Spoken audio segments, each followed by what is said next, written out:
Gabi Gorski, tout d'abord. Pourquoi le laboratoire de Synergie dépend de l'université Pierre et Marie Curie et pas de l'université Nice-Sophia Antipolis? Historiquement, notre laboratoire était mis en place en tant que laboratoire d'océanologie en 1885.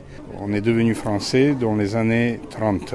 La seule université qui était vraiment puissante et qui pouvait entretenir un laboratoire pareil, c'était la Sorbonne, qui est ensuite devenue Paris 6 pour les sciences. Donc il était tout à fait naturel pour le gouvernement d'adosser un laboratoire qui a besoin quand même des moyens assez élevés au niveau bateau, personnel et matériel à la plus grande université française. En même temps, c'était le cas pour Roscoff, pour Banyuls et pour Villefranche. L'université de Nice est née beaucoup plus tard.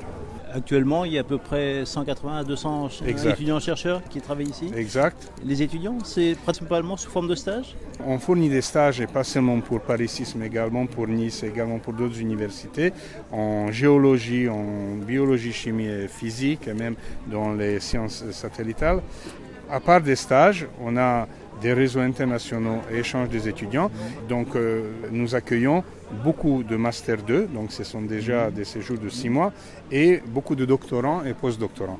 Un doctorant actuellement, c'est 3 ans, post-doctorant, c'est 2 ans renouvelables, donc les jeunes restent chez nous souvent entre 6 mois et 4 ans. D'accord. Vous avez 2 grands domaines de recherche, je crois, la biologie cellulaire et l'océanologie sous toutes ses formes?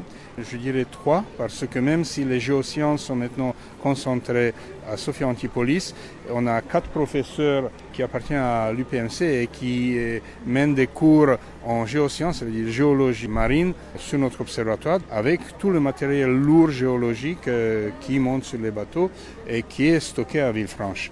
À part ça, on a 2 unités de recherche qui sont le laboratoire d'océanographie marine, qui coiffe le satellital, la chimie et physique marine et la biologie et écologie marine. Et l'unité de biologie de développement qui travaille sur les échelles plus petites, c'est-à-dire individus, cellules ou génomes, et qui est orienté développement, ça veut dire ce qui se passe sur certains organismes modèles avant et après la fécondation, et ça fait une liaison naturelle ensuite avec les populations avec lesquelles nous traitons l'écosystème. Et sur ces domaines, vous êtes à la pointe de la recherche presque mondiale? Je suis très fier. En effet, on est apprécié mondialement. Nous avons nos représentants dans les commissions, par exemple, Jean-Pierre Gattuso va plancher devant l'Assemblée nationale sur les questions de l'acidification.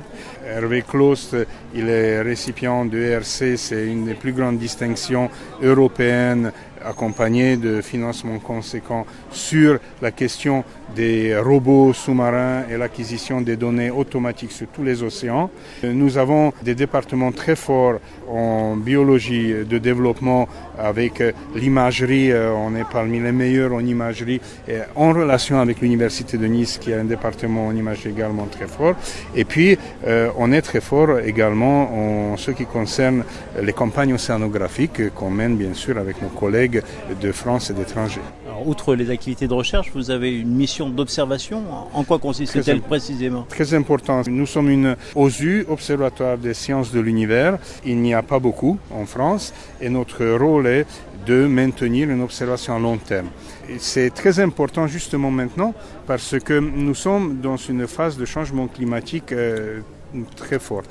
Ça veut dire que les oscillations entre les saisons, entre les années fortes, et on soupçonne qu'on passe d'un régime, d'un état à un autre qui peut être défavorable aux populations. Et donc il faut les prévenir, il faut influencer le politique afin d'instaurer des règles qui permettront à nos enfants de vivre dans les conditions au moins aussi bonnes que les nôtres. Et donc, nous intervenons, on a 3 bateaux sur place, on prélève dans la rade, à l'extérieur de la rade et jusqu'à la Corse, dans la mer Ligure, et avec nos collègues Marseille, toute la partie Golfe de Lion, mer Ligure et jusqu'aux Baléares quasi quotidiennement.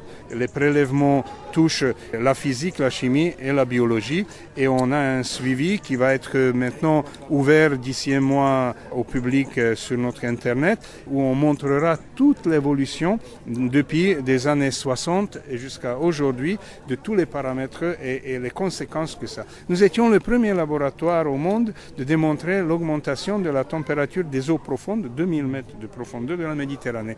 D'où les premières conséquences du GIEC en ce qui concerne l'échauffement climatique. Alors justement, quelles sont les conséquences les plus importantes du réchauffement climatique sur le milieu marin, notamment en Méditerranée ? Au niveau de la Méditerranée, l'échauffement ouvre la porte au transfert sud-nord, et notamment en ce qui concerne les pathogènes. On sait par exemple que les bactéries qui s'appellent Vibrio, qui peuvent être les porteurs de choléra, sont maintenant distribuées parce que les conditions le permettent et sont vivantes même sur les côtes de la France. Pour l'instant, le facteur n'est pas activé, mais le danger existe. Donc ces pathogènes qui ne pouvaient pas exister dans des eaux relativement froides avec les eaux plus chaudes, toutes les maladies tropicales peuvent être transportées. Donc c'est une fenêtre, une porte ouverte à tout ce qui est tropical.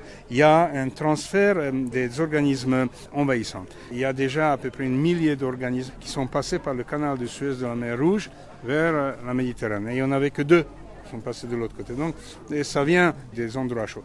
Méduses, développement des méduses. J'ai beaucoup d'exemples qui font que la modification de la température, mais aussi d'autres paramètres, fait que notre écosystème va changer et qu'on sera susceptible à avoir des problèmes avec ça. La multiplication des méduses est liée au réchauffement climatique ou c'est un phénomène assez cyclique ? Les méduses aiment bien la chaleur. Ce sont des organismes qui paraissent fragiles, mais c'est impossible de les tuer. J'ai jamais vu des organismes aussi résistants. Vous voyez que, par exemple, dans les eaux de refroidissement des usines ou des réacteurs nucléaires, l'accumulation des méduses est invraisemblable. Ils sont attirés par les eaux chaudes et par les organismes qui prolifèrent dans les eaux chaudes. Je ne dirais pas qu'il y a une augmentation de quantité, mais les conditions sont actuellement optimales pour les méduses avec l'échauffement. Il y a quelques années, on parlait beaucoup du développement de la Colerpa taxifolia qui venait mettre à mal la posidonie. Oui. Où est-ce qu'on en est de ce phénomène ? On en parle moins ? Oui, la Colerpa existe, mais la posidonie a résisté. Donc, avec le temps, cet organisme envahisseur se retrouve en équilibre avec la faune et la flore locale. Donc maintenant, cet équilibre est correct et les Poséidonies continuent de jouer le rôle dans notre écosystème de nurserie et de maintien de biodiversité. Donc ça s'est stabilisé. Comme quoi le milieu marin est capable lui-même de se rééquilibrer. Le milieu marin est extrêmement résistant. Ce qui ne convient pas à l'homme, ça ne veut pas dire que ça ne convient pas à la nature. C'est notre perception qui domine de façon égoïste. La nature nous survivra, la nature s'adaptera. La nature a vu des catastrophes énormes. Ce qui va changer, qu'on n'aura pas de poissons à manger et qu'il y aura beaucoup plus de bactéries, beaucoup plus de maladies qui viendront de la mer. Alors ça, c'est pour nous, c'est pas bon. La nature, après, s'équilibre et se stabilise. Les poissons, moins. Les poissons, mais vous savez, les poissons, il y aura des poissons qui sont incomestibles pour l'homme. Les méduses, alors les Chinois, les Japonais, et j'espère nous bientôt, on va manger des méduses. Et si on commence à manger des méduses, on va rééquilibrer la mer. C'est tout. Dernière question sur l'innovation qui est très présente ici. Dans quel domaine il y a des innovations les plus marquantes qui sortent du laboratoire ?